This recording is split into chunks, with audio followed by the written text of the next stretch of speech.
So if you're one of those that uses flashcards for language learning, then I'm sure that you've come across some problems along the way. So either the words don't stick, or the deck gets too large, or you just get bored after a while. So I recently started using flashcards, and after experimenting a little bit with them, I came up with my own 7 rules for using flashcards for language learning, which are the ones I'm going to share with you today. So rule number 1, and probably the most important one, is to use them sparsely. So it is commonly agreed that you should spend most of the time you have available for language learning by getting comprehensible input. So getting exposure to the language should be your number 1 priority, and flashcards should be used with moderation as an aid to get to fluency. So the question becomes, how much time per day should we devote to flashcards?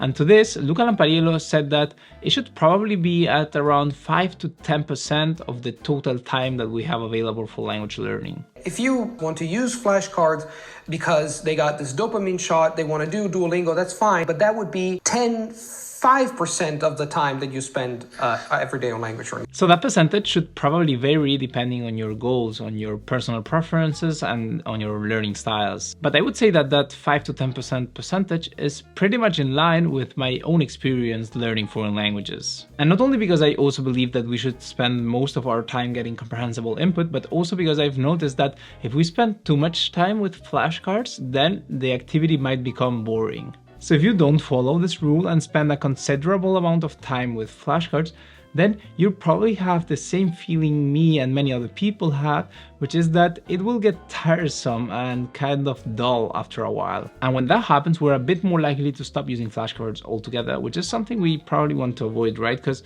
then we would be interrupting that chain of repetitions over time that we want to take place, and thus the effort we would have made up until that point with the flashcards would have been a little bit in vain. But if you use flashcards sparsely, you are more likely to avoid this problem. So rule number 2 is to put a cap on the amount of flashcards you create per day. So this goes hand in hand with the previous rule. So if we agree that we are just going to devote between 5 and 10% of the time we have available for language learning to going through flashcards, then necessarily we can just create very limited amount of new flashcards every day. Because if you create too many of them, then they'll start accumulating, and thus you'll have to spend more than 10% of your time going over them. So to prevent this from happening, you should probably set a maximum, a cap, to the amount of cards that you allow yourself to add to that deck every day. Here I'm unable to say exactly what the number should be, because it will probably depend on how much time you have every day to devote to language learning, and on, for example, how difficult the language you're trying to learn is. What I can assert though is that the rate of flashcard reviewing should be way higher than the rate of adding new flashcards. Otherwise, your deck size will increase very quickly. So rule number 3 is to use Anki only with the most important words. So again, this is something that follows from the previous 2 rules. So if we accept that we should only devote between 5 and 10% of the time we have available for language learning to creating and reviewing flashcards, and if we accept that we should put a cap on the amount of cards we allow ourselves to add to the deck every day, then it would probably make sense to only add the words we struggle the most with. For instance, those words that have no similarity whatsoever with the other languages we speak, or those other words that might be related to a very specific domain and that will thus not encounter very often in the materials that we use in the comprehensible input that we get. But regardless of the specific criteria that you decide to apply on this point, choosing the difficult words for your deck is probably a smart idea. So rule number 4 is to only go over flashcards in the dead moments you have in a day. So if you want flashcards to work, you have to check them out repeatedly over a long period of time. This is why it makes a lot of sense to create the habit of reviewing them often. The thing is, I'd rather not do this at home, because I'd rather use that time to do something that requires more focus, such as reading in my target language, for instance. Instead of doing that, I prefer to go over my flashcards in the dead moments that I have in a day, for instance,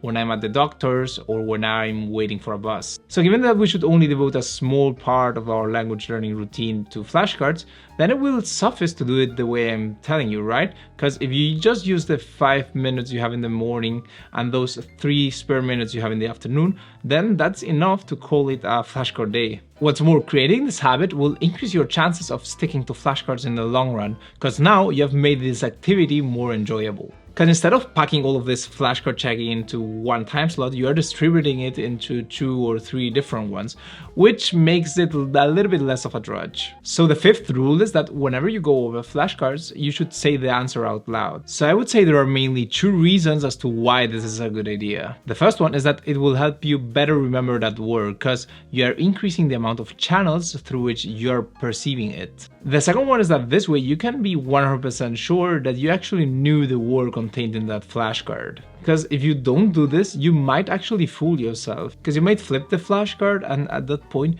you might have the feeling that you knew the answer. Because you may think like, yeah, of course, I actually knew this flashcard. But that's actually not the case, you're fooling yourself. So you might end up pressing good or hard instead of again, something you'd rather avoid. So rule number 6 is to play around with the words. So one of the reasons why people get so bored with flashcards is that they go through them in a passive way. So they go over them with the sole goal of knowing the answer to that card. But that's not the end goal, right? What we want to do is to learn that word and to be able to use it and remember it in the long run. So we shouldn't focus that much on that particular flashcard on itself, but rather on trying to make the word as memorable as possible. And although flashcards will not teach you all of the different meanings that a word has and all of the different possible contexts in which you can use them, they are certainly a good step towards that goal. So if we keep in mind that the ultimate goal is to know the meaning of that word and not that much to know the specific answer to that flashcard, then it doesn't make much sense to go over them in a passive way. So one of the ways in which we can make this activity less passive is by, for instance, reading the words out loud, as we just said. And another way you can do this is by, for instance, stopping for a few seconds on each of the words and coming up with an example on the spot, or try to get familiar to how the word sounds. So if you do this, even if it's just for a few seconds, you'll increase retention and make of flashcard reviews a little bit less of a drudgery. And my 7th and final rule for using flashcards is that you shouldn't use them with languages that are currently not your top priority. And one of the reasons here being that you're probably not gonna be very consistent with it. So let's assume that you're currently working on 2 different languages at the same time, one of which is your top priority and where the other one is not that important for you, where you work on it every now and then. So given that your main priority is gonna be language number 1, you probably don't have the necessary mental space or discipline to really care about language number 2, and especially to care about the flashcards that you generated for language number 2.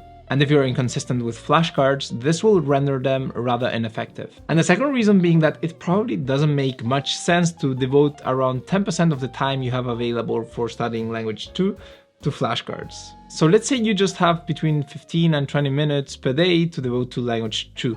Well, in that case, it probably makes much more sense to devote all of that time to getting comprehensible input.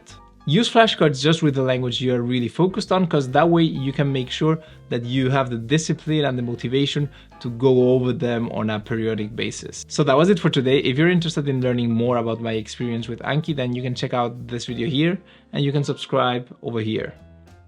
Thanks and see you next time.